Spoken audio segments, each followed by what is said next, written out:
Hello, my name is Jessica Altman, and today we will be discussing systemic oppression and the effects on education.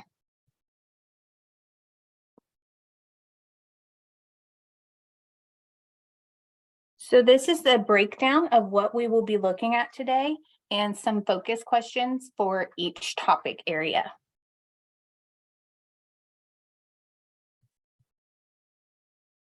So starting with an overview and the history of systemic oppression. When looking at the breakdown of these words, systemic is relating to a system. Oppression is the cruel or unjust treatment of.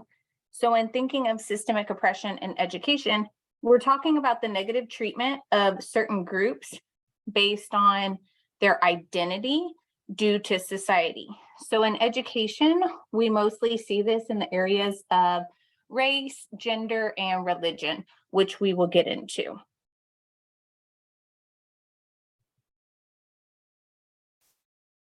According to the National Equity Project, the lens of systemic oppression is a lens that we intentionally employ to sharpen our focus on the ways in which any given form of oppression may be negatively impacting people's abilities to make progress on the things that they care about or preventing an individual or collective action toward the achievement of a particular goal.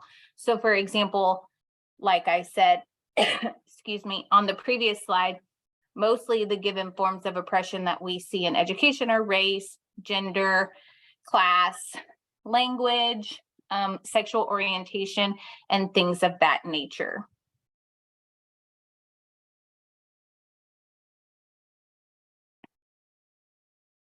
According to the article titled "The Faces of Institutionalized Discrimination and Systemic Oppression in Higher Education," there has been evidence that was found that institutionalized discrimination is an aspect of the daily life of institutions of higher education. So the researchers and the writers asserted that institutionalized discrimination manifests when the norms, discourses, traditions, governance processes, when they all support dominant institutional members, but fail to permit non-dominant members to survive and thrive. When defining institutional discrimination, it was defined as the policies of the dominant race, ethnic, and gender institutions, and the behavior of individuals who control these institutions and implement policies that are intended to have differential and or harmful effects on the minority race, ethnic, gender groups.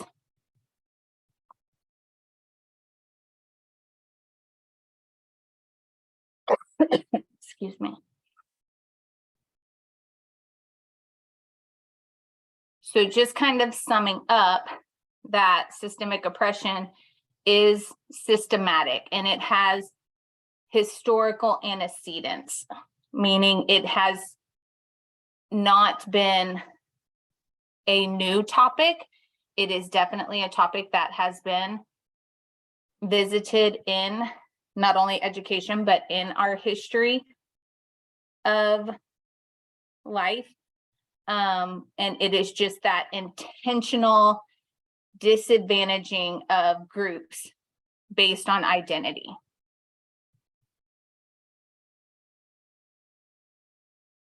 So this is a quote by Nelson Mandela, and throughout this presentation, we're going to be looking at different quotes, and just kind of what I want you to do is read through them and reflect on them as we continue going through this presentation, thinking about what they mean to you and then what they mean based on this presentation and going forward. So now we're going to look at some of the current challenges within systemic oppression.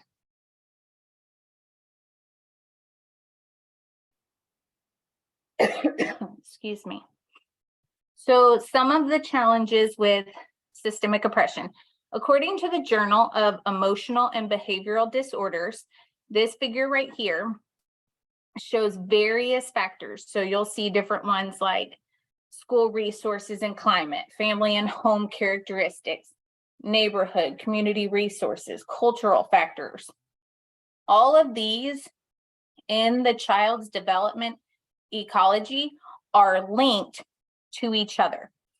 They also influence and are influenced by factors in the child's classroom and school ecology. So like resources, teachers' practices, competencies, student interaction with the teachers, the relationships that they build, classroom composition, so what the classrooms are made up of, rules, norms, disciplines. All of these are influenced by those factors as well. In turn, the classroom and school ecology influence and is influenced by the children's opportunities in the academic, behavioral, and social domains, as well as their identities and aspirations that contribute and reflect their general functioning and adaptation as a student. So all of these factors come together as a dynamic system of correlated constraints that collectively and coactively contribute to the student's sense of belonging and their overall adjustment for those long-term outcomes. So some of the other challenges, excuse me, that we see are just those correlated constraints, thinking about the term privilege and how it affects their norms, culture, and how the institutional oppression is at that core.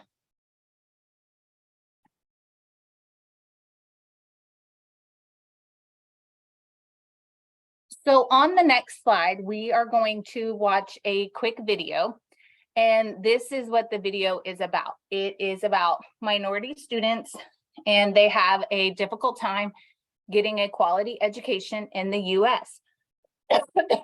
In the video, it talks about segregated public school systems and the lack of teacher diversity and the higher rates of suspension based on race, based on young Black and Latino students. So that is what this video is about.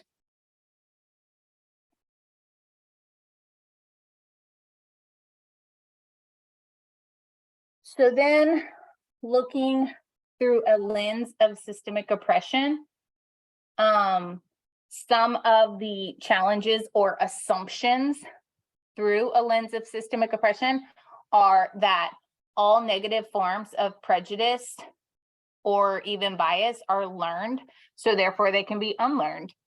That oppression and injustice are human creations and phenomena, and therefore they can be undone. Systemic oppression and its effects can be undone through recognition of inequitable patterns and intentional action to interrupt inequality and create more democratic processes and systems supported by multi-ethnic, multicultural, or multilingual alliances and partnerships. Another assumption is that systemic oppression exists at the level of institutions and across structures, so like education, health, transportation, that are interconnected and reinforcing over time.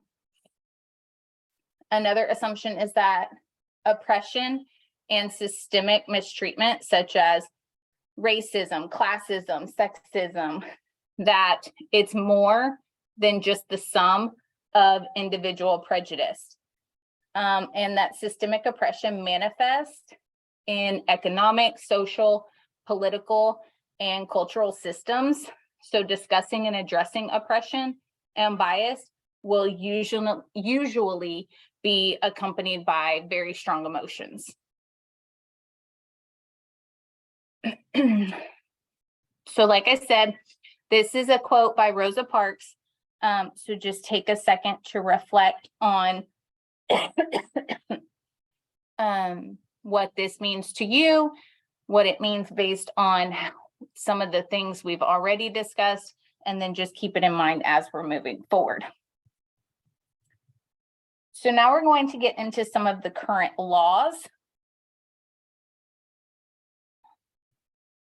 So according to the U.S. Department of Education, looking at the Civil Rights Division, Educational Opportunities section enforces several federal civil laws which prohibit discrimination on the basis of race, color, national origin, language, sex, religion, and disabilities in schools and institutions of higher education.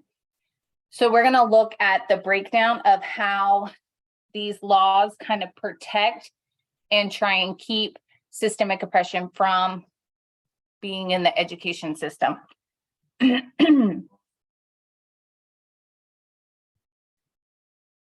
So focusing on race and national origin first, the Civil Rights Act of 1964 is the landmark legislation prohibiting discrimination in several areas, including housing, employment, and education. So the sections of the act relating to education are Title IV, which authorizes the Attorney General to address certain equal protections violations, which are based on the race, color, national origin, sex, and religion in public schools and those institutions of higher education. There's also Title VI, which prohibits discrimination by recipients of federal funds on the basis of race, color, national origin. And then there's also Title IX, which permits the United States to intervene in pending suits that are alleging discrimination.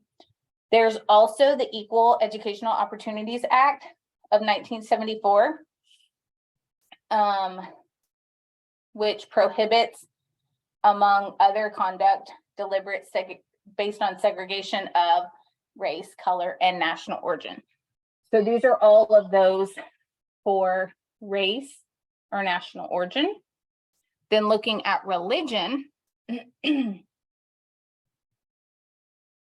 we have Title IV of the Civil Rights Act of 1964, which authorizes the Attorney General to address certain equal protection violations based on religion in public schools and those institutions of higher education. There's also the Educational Opportunity section, which works to ensure that all people, regardless of their religion, are provided equal educational opportunities. So the section's work includes addressing discrimination and harassment on the basis of religion or religious affiliations.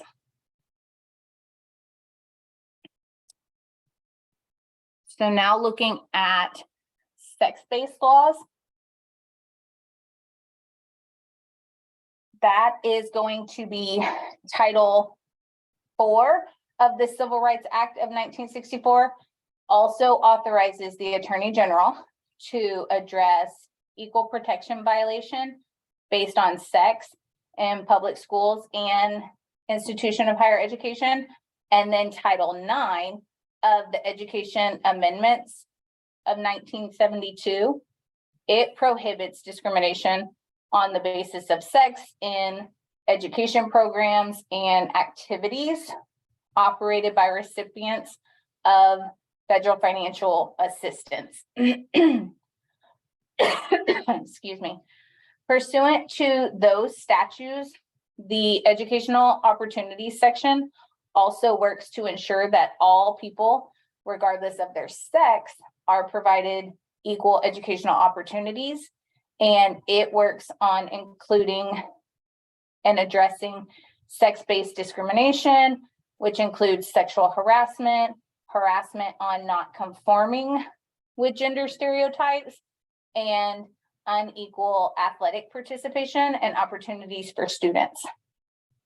So all of these are different laws to protect and keep oppression from taking over the education system. So this kind of protects the rights of any person.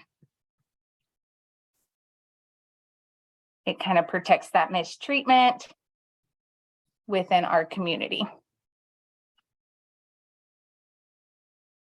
Now we're going to look at ways that we can change some of our current practices, because even though we have laws that protect people, there are ways that we can make sure that our current practices and the ways that we are doing things also make it to where systemic oppression is not something that can creep up in our schools, on our campuses, and in our education system.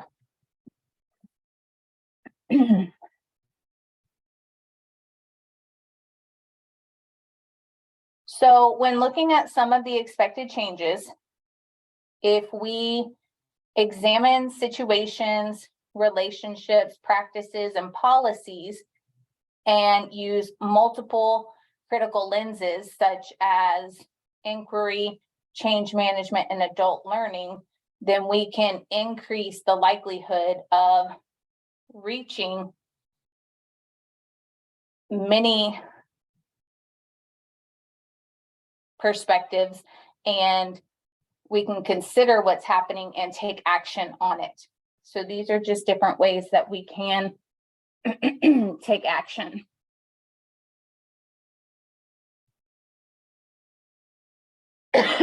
So this is just another way of looking at individual versus systemic versus interpersonal. So those interactions between between people.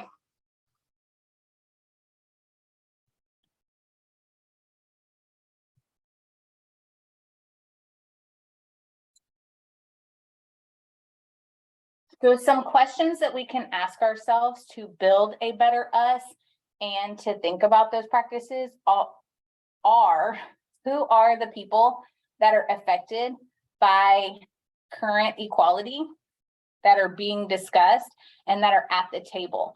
So when we're having conversations, who is at the table? How are those people talking about the problem they're trying to solve? Is the conversation being had in a way that could lead to productive action? What barriers are in the way of achieving an equitable outcome? So what will equity or racial equity in our outcome look like? How will we know that we've made progress? When do we expect to see results? What is our time frame? So just thinking about those in our current practices. What are the population targets for our effort, especially for whom or where are we trying to make a difference? How are oppression or internalized oppression or transferred oppression playing out? So in our school, in a certain group, in an organization, in the district, how is that playing out right here and right now? What will we do about it? What will I do about it? How safe is it for people to share their truth?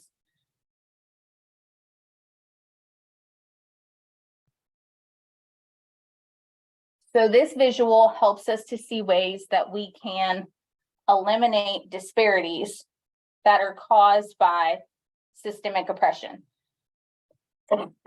So according to the Journal of Emotional and Behavioral Disorders, to address the emotional and behavioral difficulties of youth of color, the first step forward is to recognize that there are no universals in development, and that youth from minority groups typically have to balance the intersection of multiple identities or social demands and expectations that are likely not in play for youth from privileged groups. So these differential experiences and demands mean that a one-size-fits-all approach for universal intervention is likely to place youth from minority groups at a disadvantage, because the evidence supports are not designed to be responsive to them, but to the general population. So we need to recognize that and make sure that we're taking that into consideration when we are thinking about accommodations in our current practices. We need to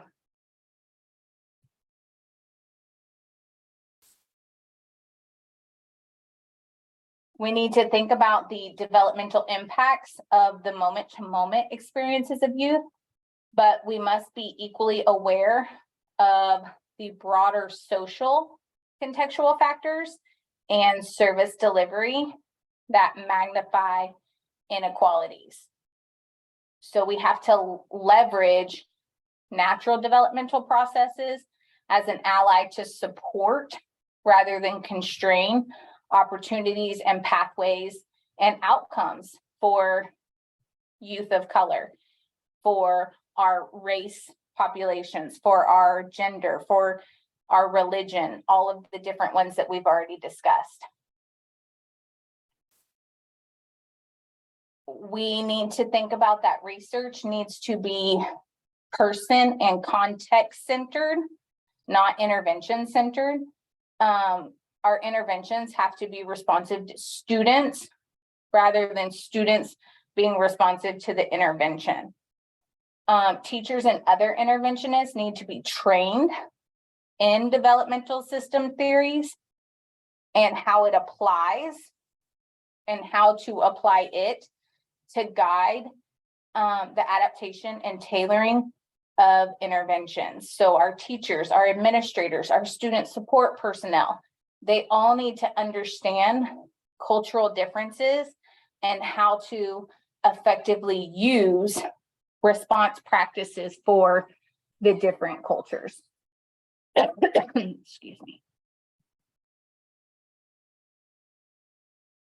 So here's another quote that we're going to read and reflect on when thinking about privilege and how it intersects with someone else's oppression. And then our final topic that we're going to be discussing is a way to promote populations to minimize systemic oppression, some of which we've already hit within our challenges and how to accommodate and change our instructional practices, but we're going to focus in a little more. So we're going to be thinking about our different populations in education and a framework to inform individuals. So according to the data analysis by the University of Tennessee in teaching and supervising counseling, some ways to intentionally confront systemic oppression and promote populations is to use intentionality with teaching, mentoring, and supervision, and how we work to facilitate equity, social justice, multicultural praxis, and attend to systemic racism while trying to end that cycle or that cyclical trauma that's visualized through the lens of CRT. So this may include recruiting or supporting students of color, looking at the curriculum and student outcomes.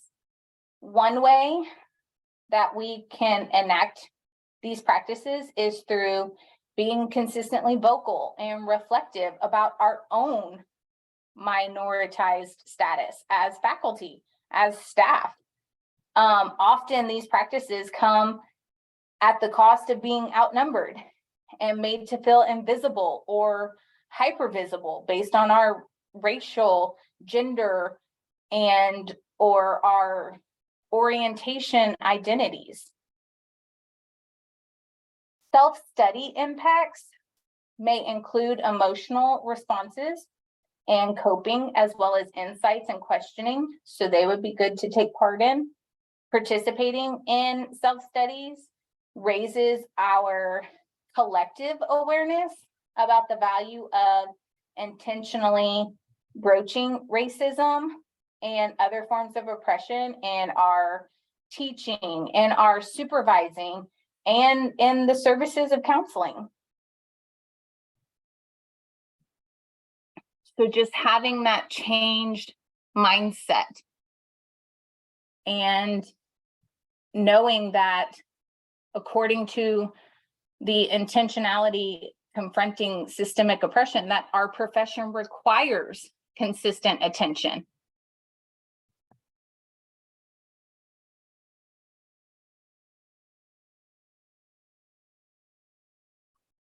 So not everything that is faced can be changed, but nothing can be changed until it is faced. So we need to make sure that we are facing